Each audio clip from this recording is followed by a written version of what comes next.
Wrigley's Spearmint Chewing Gum, the refreshing, delicious treat that gives you chewing enjoyment, presents for your listening enjoyment.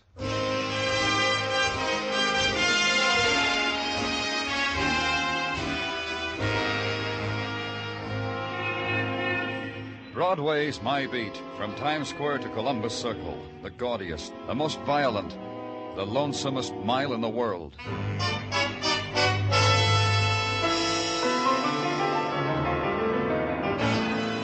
Broadway's My Beat, the thrilling drama of murder and mystery and the people who walk the Great White Way, with Larry Thor as Detective Danny Clover.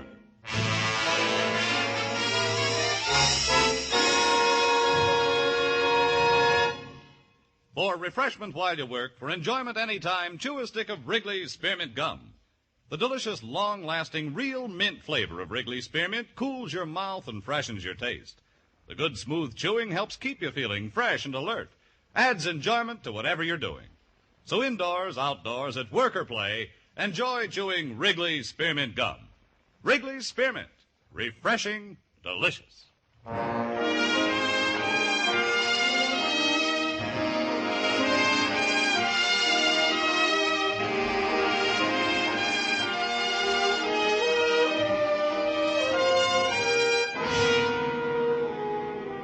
In July, the night slips down over Broadway like a black silk stocking, and you drift to it because the other promises you made to yourself never happen.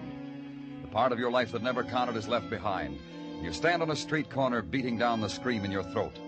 The shadows start at 7 o'clock and deepen into night. You hug it close because it's your chance that something will happen to you outside of the movies. And the tap on the shoulder starts it, or the laughter that floats down to your end of the bar, or a smile, or the man who runs down the hall after you. Danny! Hey, Danny. What's the matter, Sergeant? Glad I nabbed you before you took off for the day. Phone call, Danny, from a hysterical woman. You know, I had a hard time piecing it all. 1647 East 56, Danny, 4th floor apartment. That's where her fiancé lives. The guy's threatening to blow his brains out. Here, the names and such I jotted on this paper. Squad car, Gino. Waiting for you downstairs. Muggerman's with it.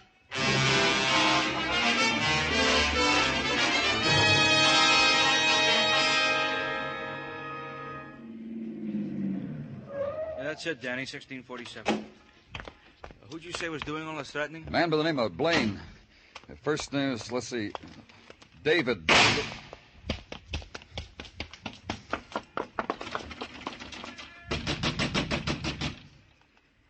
Try the buzzer, Muggerman. Yeah. He did it! Miss Carroll said he was going to do it, and he We're did. from the police. It happened up there on the 4th floor. Mr. Blaine, it happened just now, not more than... Who's that crying? That's her, Miss Carroll. See her? See her? Hugging the banister up on the 3rd floor landing. And that's Mr. Fallon at the rail on the 2nd floor. Let's go, Muggerman.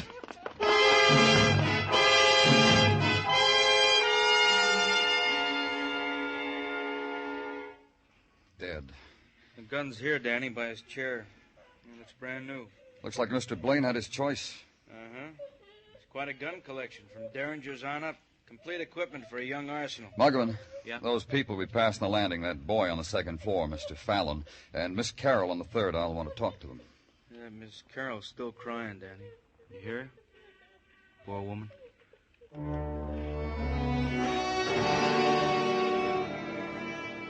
And stand for a moment and consider the virulence of death. How it is not content with its own, must reach out to slash the livid scar into the heart of those crowding its edge. The woman crying softly. The other tenants whispering, moving restlessly in the lower corridors, and then hugging the wall because the attendants on violence must pass. The photographers, the interns, the technicians. And the moment is gone. It's routine now, official. The first entry in the file of night.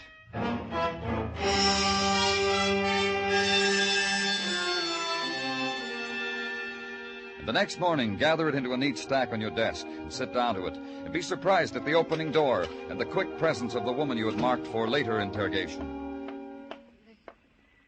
The man who was with you last night, he said you wanted to talk to me. It could have waited, Miss Carroll, until you felt better and until you... It'll not be forgotten that easily, Mr. Clover, if that's what you mean. If you've something to ask, ask. Only don't prolong it. Don't make me wait and wonder. Sorrow's enough by itself, don't you think? Yes, it is. And you, try to understand us, Miss Carroll. A man I loved, who loved me, is dead. By his own hand, by his own will.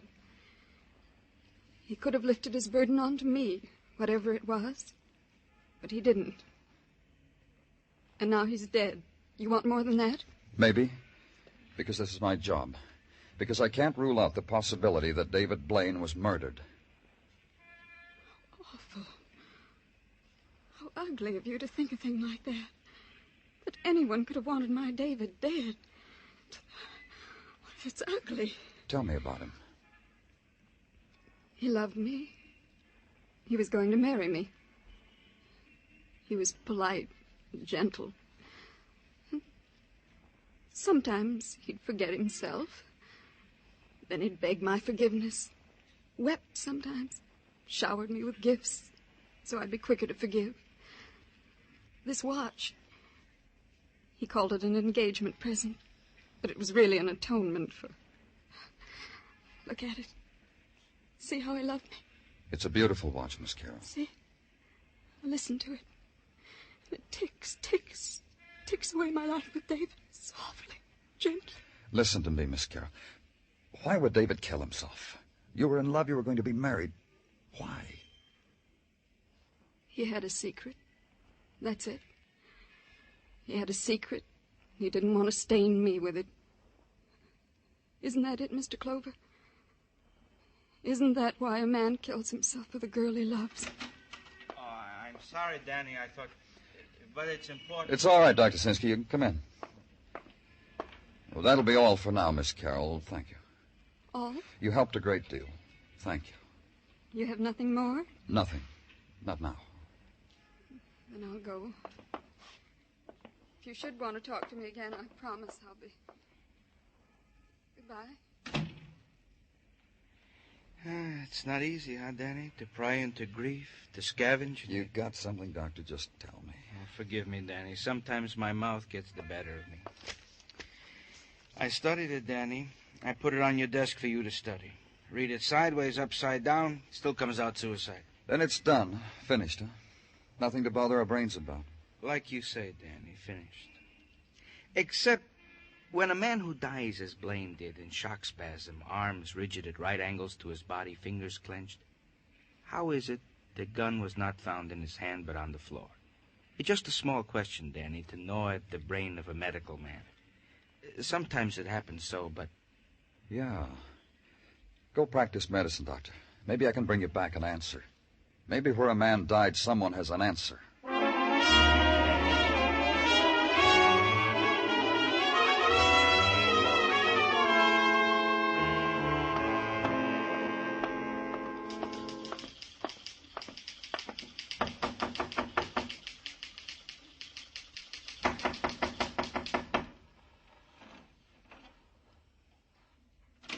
I'm busy right now. Your name Richard Fallon? I'm from the police. I guess that gives you a right. Come on in. You want to sit? Over there. Move those papers off the couch. Just put them on the floor. You a writer, Fallon? You interested or curious? What do you write about? About your city? About how it's not like my part of the country? About your many-faceted city? About your stinking city? Your people? Your small people, your hurry-up people, your no-place-to-go people. The no-tears city, the rat-hole city. That's what I write about. Any material up on the 4th floor? I figured that'd be your gambit. Nothing. Your city caught up with a man and he shot himself before it drowned him. I'll think about the man and smile and wish him well. Know anything about him? His name was David Blaine. He walked arm in arm with a 3rd-floor woman, Miss Carroll. Last night I heard a shot. I ran out into the hall. Mrs. Galvin downstairs ran out into the hall. Miss Carroll upstairs ran out into the hall. We looked up the stairwell to the 4th floor from where the shot came. David Blaine was dead. I know that about him. What else? Nothing. Sit there if you want, but don't stare at the back of my neck when I write. It makes me self-conscious.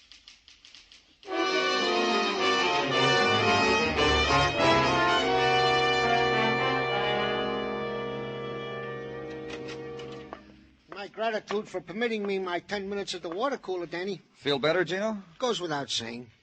And now to the toils of the day. It comes to that part of the rundown in which I proffer you your daily piece of resistance in two parts. To wit, gun found at side of deceased David Blaine is indeed gun with which deceased did do himself in. Now, Gino, that hasn't been... Patience, Danny. Part two will settle the question itching in your brain of suicide versus murder. Scratch it for me, Gino. Delighted.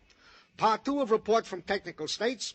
Impossible for any tenant to have shot said deceased, made an escape down the fire escape, arrived in the hallways in time to look up and yell, "Man dead on the 4th floor," in your presence. Add to this the double whammy I have held out on you. Give it to me, Tartaglia. Piques you, huh, Danny? The lakeman assigned to such duty have come up with that David Blaine did indeed lose upwards to 50 grand by sour bets in the stock market. This in the period of the last month. 50 grand in 30 days. For this, guys killed themselves, Danny. For a lot less sometimes. Yeah. All right, Gino, close the file on Blaine. There's nothing more to... Danny Clover speaking. They switched me to you. You the man on that Blaine thing? Yes, what about it? Who are you? Blanche Hemby, mister. 1834 East 59, room 11. You said Blaine. What have you got? What have I got? I got he was murdered, mister.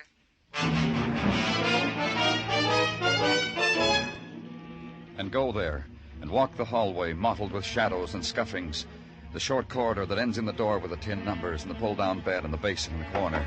Knock on door 11, and get no answer, and go in, because there was urgency in the voice that said, "Come here." The bed was pulled down, the rug was frayed, and the splotch of blood trailed off it onto the floor. The girl was behind the couch, huddled, her knees drawn to her chest, and only the fat summer fly pinging against the window made sound. That and the lonely room silences that intruded upon the dead girl, the murdered girl.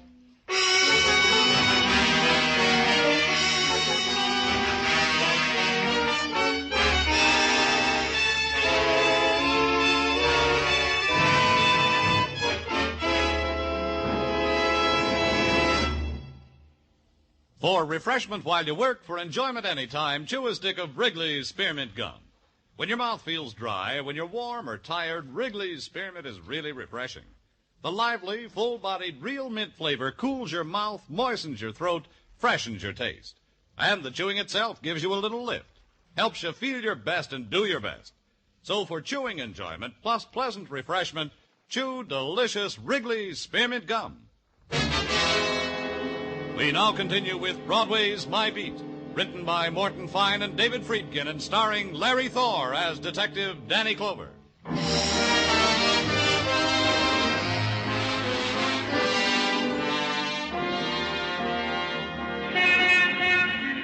In the glittering midsummer's day, Broadway takes time out to shimmer.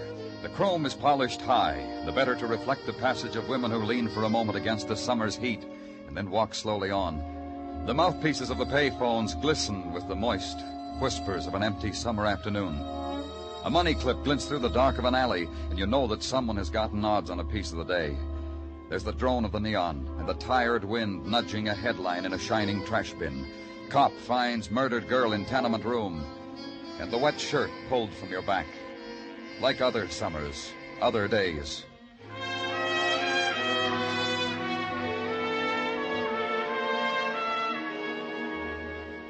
Where I was, in the corridor between my office and the show-up room, that had happened before, too. Only the names of the dead were different. Blanche Hemby. I got the rundown on her you wanted, Danny. What'd you get, Muggerman? Oh, I'll have to slice it off fast, Danny. I'm due at the show-up. The woman there, Mrs. Westfall, real eager to identify a prowler she dreamed last night. I'll walk you down. This girl, Blanche Hemby, frequent visitor. Got her name on her guest book maybe 5 times. For what? Oh, nothing sensational. Brawl over a hairdo with another dame in a bar. Phonograph screaming. Her screaming, disturbing the neighbors. Beat a guy's head open with a bottle because he called her a gimme-gimme girl. Things like that. Any tie-up with David Blaine? I noticed around the bars where she had the trouble. The tenement where she lived, the place she was working at 2 weeks ago. They fired her? No, she gave notice, Danny, 2 weeks ago. Said she was sick and tired working for nickel tips behind the hamburger counter. She had better, she told him, a lot better. Bit a hole in her time card, threw it on the griddle, walked out. Work anywhere else? See anyone else? No, I checked that, too. Blanche slept away the days in her room. 3 times a day she got up to phone for beer, once a day for sandwiches. Here I am. I'll check with you later, Danny. Yeah. How do I know where I got it? Why don't you leave me alone? Muggavan. Stop making a show. That kid up there. What about him, Danny? Some punk, probably. That's the boy who was the tenant on the second floor where Blaine was murdered. Get him, Muggavan. Bring him up to my office. Sure, Danny, right away.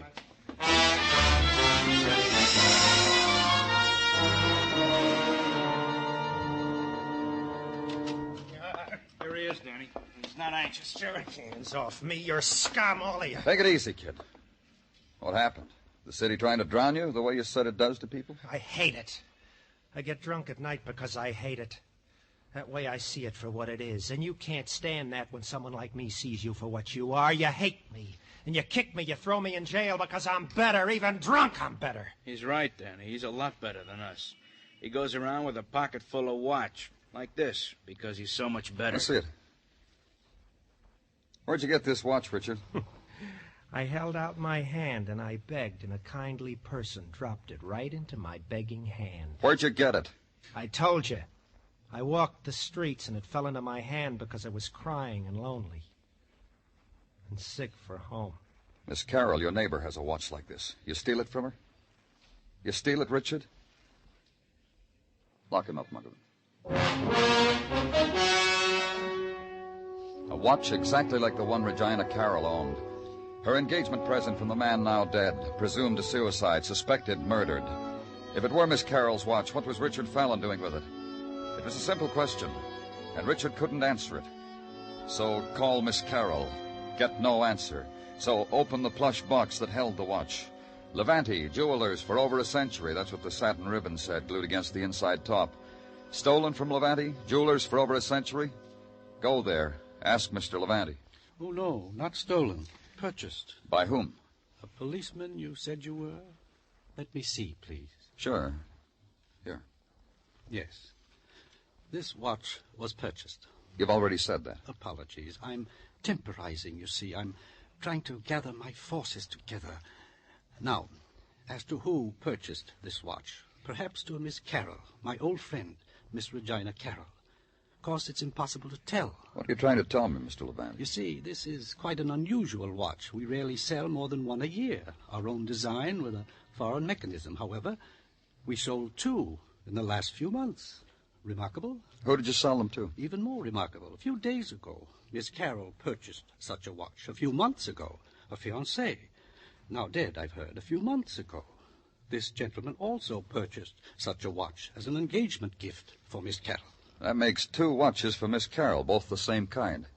Is there an explanation for it, Mr. Levante? Well, Miss Carroll said she lost her engagement watch. Thus, she purchased another one. She cautioned me not to mention it to her fiancé, or to anyone for that matter. But now, you, a policeman, Mr. Blaine dead, well, you don't think I'm going back on my word to an old friend, do you? Miss Carroll is your old friend? Her dad and I were close. I toddled Regina. Poor woman. You mean about her fiancé? About all of them. What do you mean? There were 4 of them, you know. 2 at college, 1 when she was a sophomore, 1 when she was a senior. Then about 10 years ago, a young man, since quite successful in groceries, has a nice store for select customers on Madison. Chap named Mason, I think. Miss Carroll was engaged 4 times, huh? She's 37, you know. She doesn't look it, does she? Still a beauty. A bygone day kind of beauty, if you know what I mean. Victorian? Would that be it? Oh, I often wondered why she never married any of her young men, why they backed out on their marriage. I wonder why, too.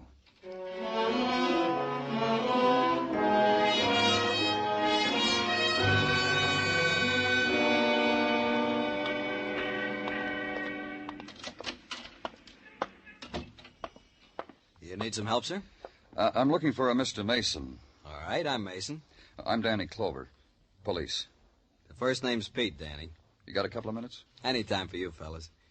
I need a couple of minutes to recuperate anyhow. Mrs. Smythe just had me on the floor. Oh? She comes in here with her French poodles, 3 on a leash.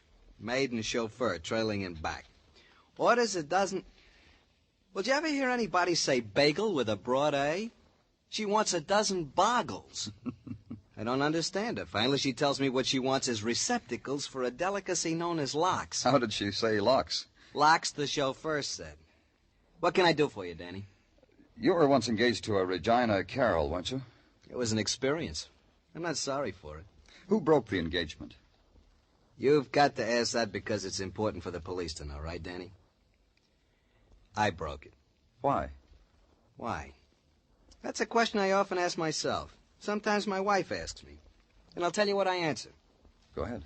Regina was a girl just like the girl that married dear old Dad. Close to the wedding, I discovered this is not the type of girl I wanted. Personally, the girl that married my dear old Dad, my mom, nagged my father to an early grave. Mom and Regina, two peas from the same pod. Go on. I'll tell you about Regina.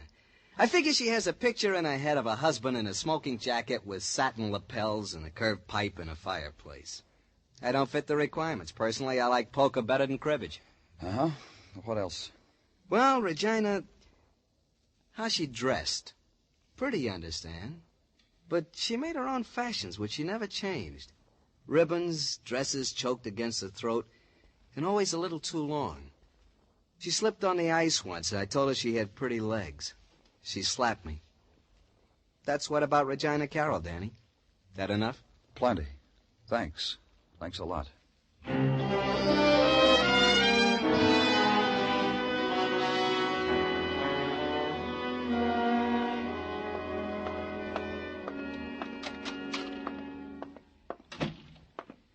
Gordon? Danny Clover. I couldn't be more charmed if I tried. A quiet evening in Technical, huh, Gordon? It was. Now the place screeches at me. Did you do that, Danny, just by walking in here? You mix yourself bitter pills in those test tubes? I don't have to. I have company. No offense. The gun that killed David Blaine. Get it out. Go over it again. I've already examined it thoroughly. My report was placed on your desk. Get it out. Well, I can recall it to you if memory fails you. .32 caliber Smith & Wesson, fired once. Get it. Examine it. All right, Danny. See? I'm examining.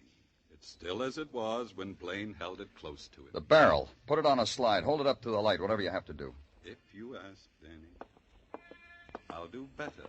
Perhaps this will amuse you. The spectromicrograph enlarges 45 times. And there. Have a look, Danny? You look. All right, Danny, all right. Wow. What? These infinitesimal scratch marks on the barrel.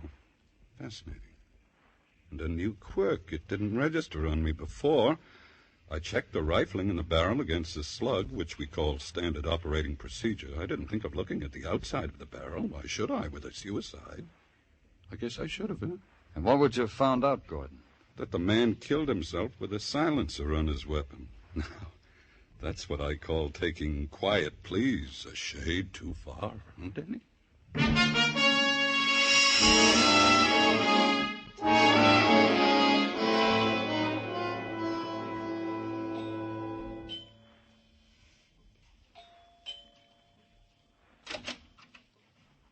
Oh, Mr. Clover.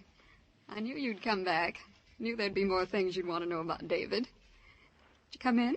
Thanks. You may sit down, that chair. No, thanks. What makes you think I wanted to find out any more about David? I assumed it. Suicide. Files to complete. I realize it's my duty to be cooperative. Miss Carroll... I can tell you so much about him. He was generous. He was a gentleman. Rare thing to find nowadays. He was murdered.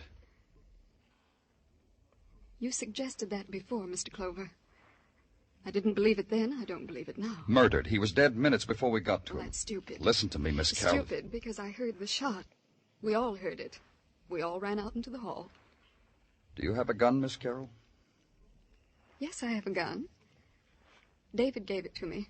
Woman alone. Did he show you how to fire it? Of course he did. He loved guns. I interested myself in them.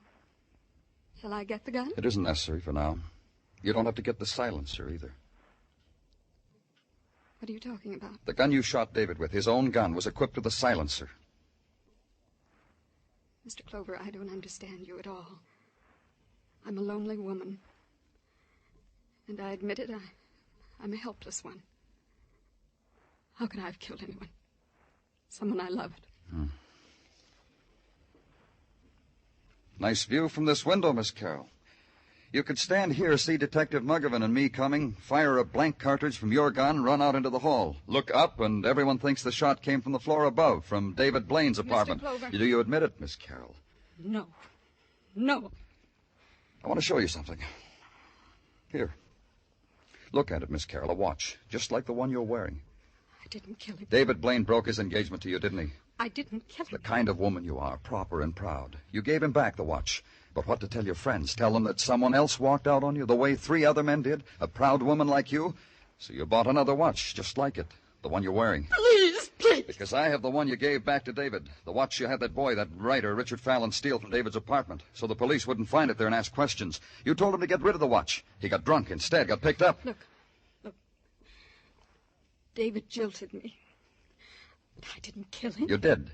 You couldn't live with the thought of another man's walking out on you, like the other 3. That's why you bought the watch, so your friends would think you were still engaged. Mr. Clover. So your friends would think David died because of the money he lost. And Blanche Hemby, the reason why David walked out on you. Filth. The woman David loved. Filth! Beat her to death. Beat her! Beat her! Let's go, Miss. Like David, here is filth.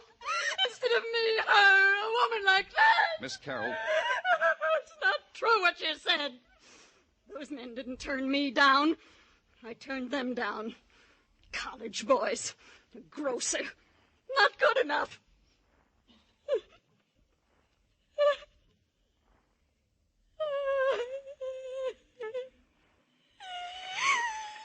It isn't true. It isn't true. They did walk out. Why? Take me away. Put me someplace. I don't want to look at anyone. I can't look at anyone.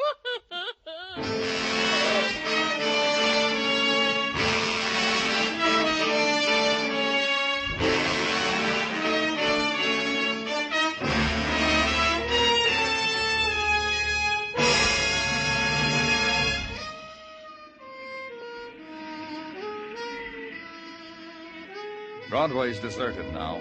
Maybe it's the heat. Maybe it's just that people get tired and want to go home because Broadway threw sand in their eyes.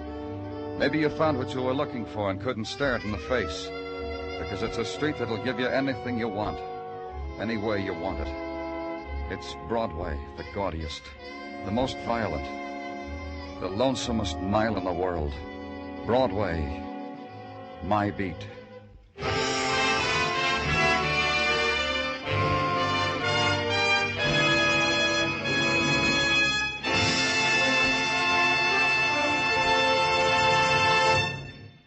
Remember, friends, for refreshment while you work, for enjoyment any time, chew a stick of Wrigley's Spearmint Gum.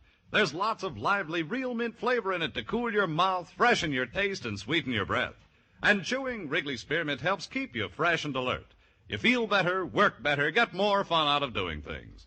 So indoors, outdoors, at work or play, always keep delicious Wrigley's Spearmint Chewing Gum handy. For refreshment while you work, for chewing any time, chew a stick of Wrigley's Spearmint Gum. The makers of Wrigley's Spearmint Chewing Gum hope you've enjoyed tonight's story and that you're enjoying Wrigley's Spearmint Gum every day. We invite you to join us next week at this time when Detective Danny Clover returns again with Broadway's My Beat. Broadway's My Beat, brought to you by Wrigley's Spearmint Gum, is produced and directed by Elliott Lewis with music composed and conducted by Alexander Courage. The program is written by Morton Fine and David Friedkin and stars Larry Thor as Detective Danny Clover, with Charles Calvert as Tartaglia and Jack Prussian as Muggavan. This is CBS, the Columbia Broadcasting System.